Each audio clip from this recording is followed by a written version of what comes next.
Before I start, I'd like to acknowledge the traditional owners of the land on which we're meeting. I pay my respects to their elders, past and present, and the elders of other communities who may be here tonight.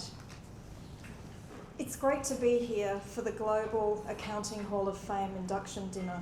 I'm sure most of you would have heard the saying, those who cannot remember the past are condemned to repeat it.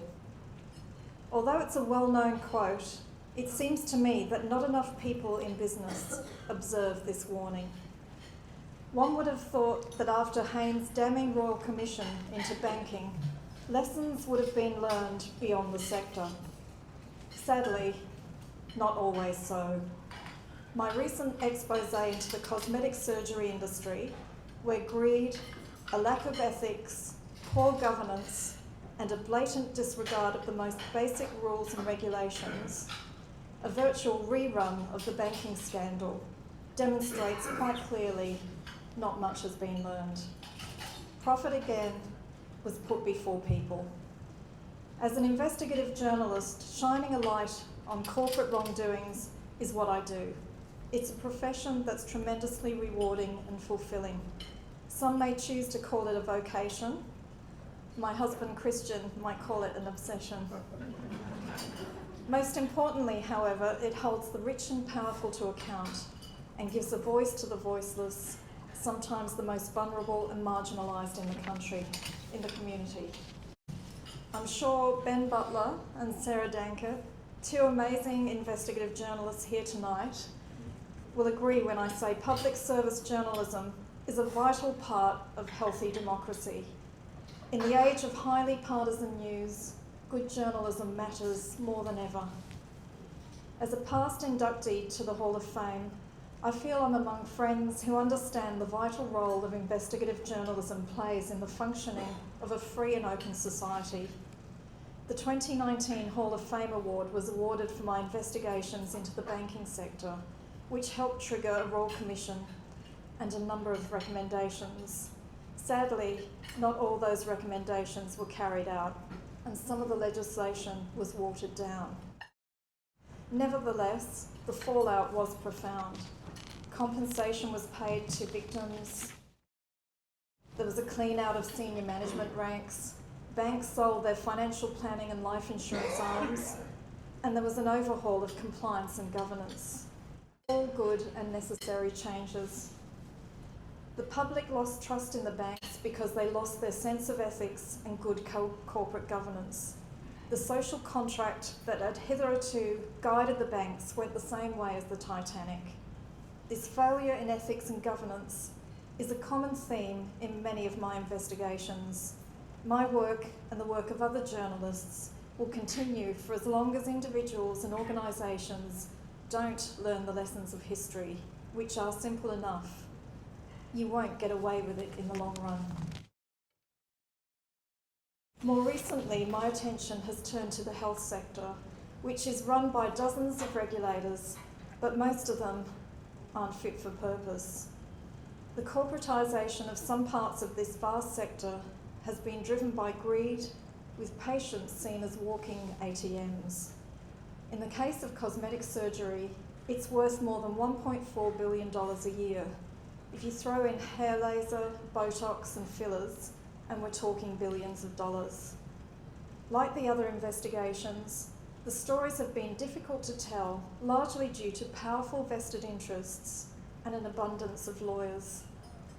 But it reached new heights in May, when the biggest in the country, Cosmos Clinics, received questions related to a story I was working on with the Sydney Morning Herald, The Age and 60 Minutes.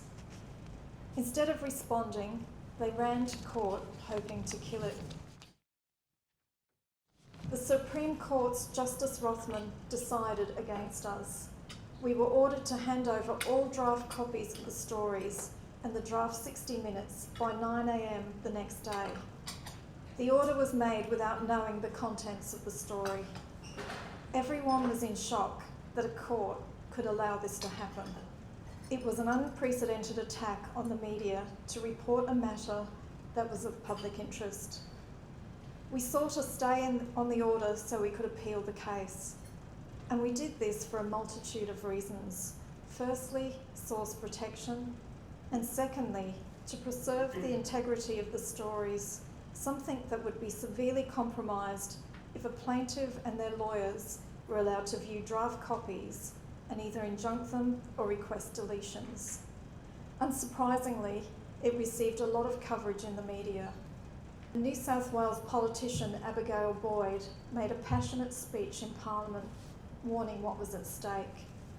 And this is what she said: "The events in the New South Wales Supreme Court should concern every journalist in Australia and anyone who cares about holding corporations and powerful elites to account for egregious conduct," she said. And she went on, "The floodgates will open for the rich and powerful to wield the powers of the court if they suspect they will not like the story being told about them. If this order is upheld, it would send a chilling shockwave through the public interest journalism world, to the detriment of our democracy and to the benefit of the rich and powerful." It was a stressful time, as the thought of losing the appeal meant going to jail, as I wasn't prepared to hand over the drafts. I've been through a similar situation with mining magnate Gina Reinhardt when she took legal action to force me to hand over sources for a book I'd written about the family. Thankfully, in both cases we won, but it's a reminder how people and organisations with deep pockets are always searching for ways to stop stories they don't like.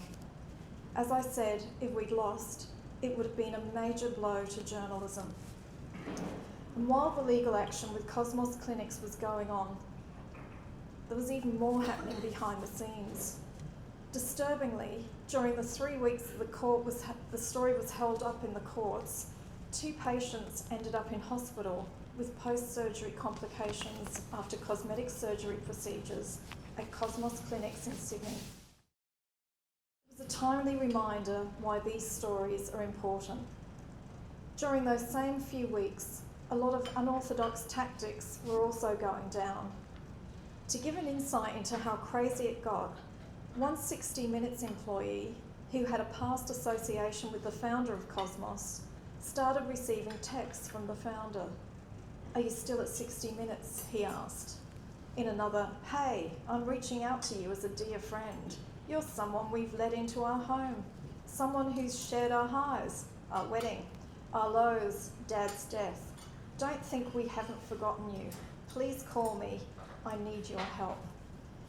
He then called the 60 Minutes employee's GP to get her home address so he could, quote, "find out what was in the 60 Minutes story." In another message to her GP, he sent through a photo of the building she lived in saying, "Is this her place?"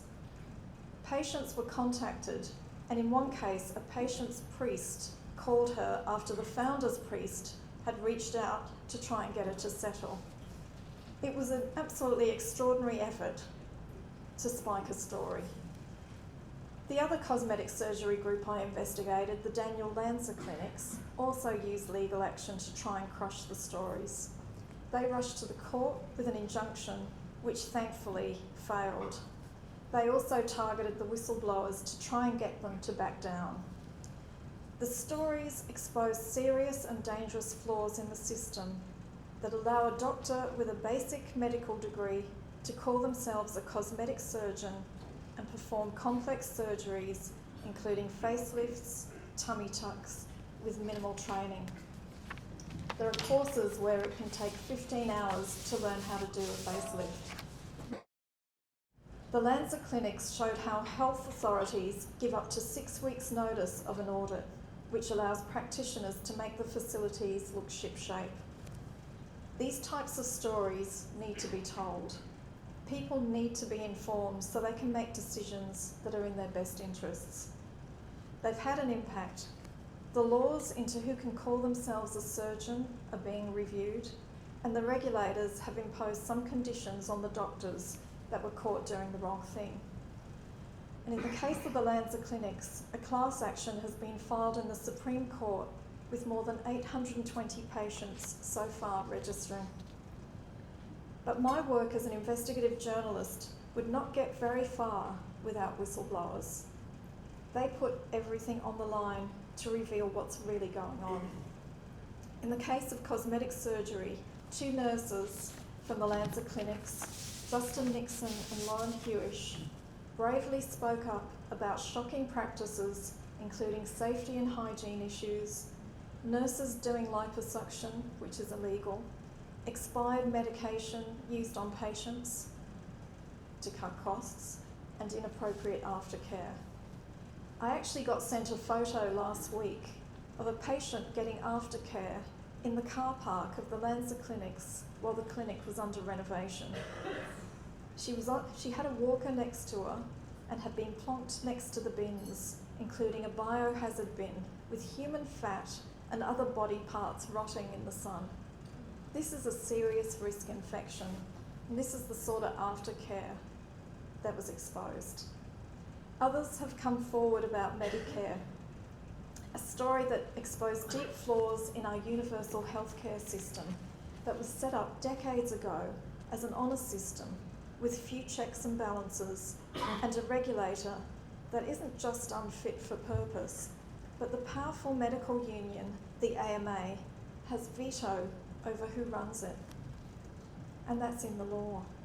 The leakage, which continues largely unpunished, includes patients misdiagnosed with diabetes, so the doctor could bill Medicare for extra billings.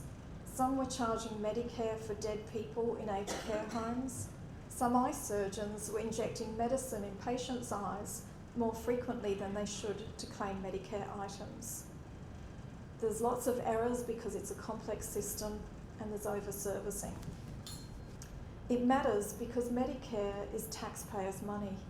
And as one whistleblower said, as a healthcare worker, you're routinely facing shortages because there's not enough money to go around. There's ramping, hospital cuts, but certainly there's a huge pool of money. But the problem is you have avaricious predators diving into the public purse, and then eventually there's not enough money to go around. So that's why it matters. Thanks to whistleblowers, more and more examples of abuses in billing Medicare in radiology, pathology, cosmetic surgery have come to light. Whistleblowers take big risks for little or no reward. Australian Tax Office whistleblower Richard Boyle is waiting for judgment on his whistleblowing defence.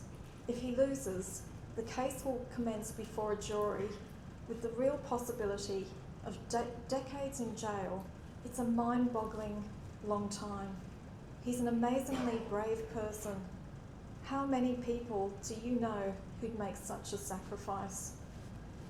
Richard spoke up in 2018 as part of a joint venture I did with Four Corners, the SMH and the Age. He was worried about some heavy-handed tactics being employed at the ATO's Adelaide Debt Collection Unit. His home was raided by the Australian Federal Police, and the raid came just days before my Four Corners piece on the ATO was due to air. If the higher echelons of the ATO were trying to send a message, it didn't work. Richard went ahead. He had no personal gain in speaking up. He always maintained he did it because he believed it was the right thing to do.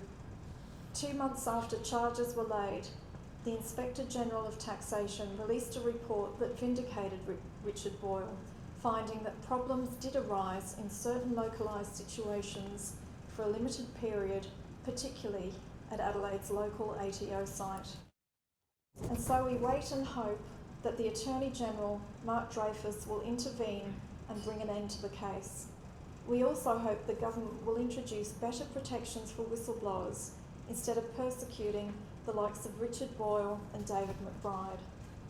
Whistleblowers are the nation's unsung heroes, not the villains. In the US, whistleblowers' contributions are applauded each year at a National Whistleblowers Appreciation Day in recognition of the important role they play in preserving American democracy and the rule of law. Whistleblowers in the US get paid a bounty if their whistleblowing leads to a successful prosecution and saves the government money. Here in Australia, you can go to jail for speaking out against wrongdoing. Whistleblower laws, both at state and federal level, public and private, don't work. We need a set of uniform federal whistleblower laws that protect and compensate those brave enough to speak out. Until we do, history will repeat itself and the scandals that plague Australia will continue. Thank you.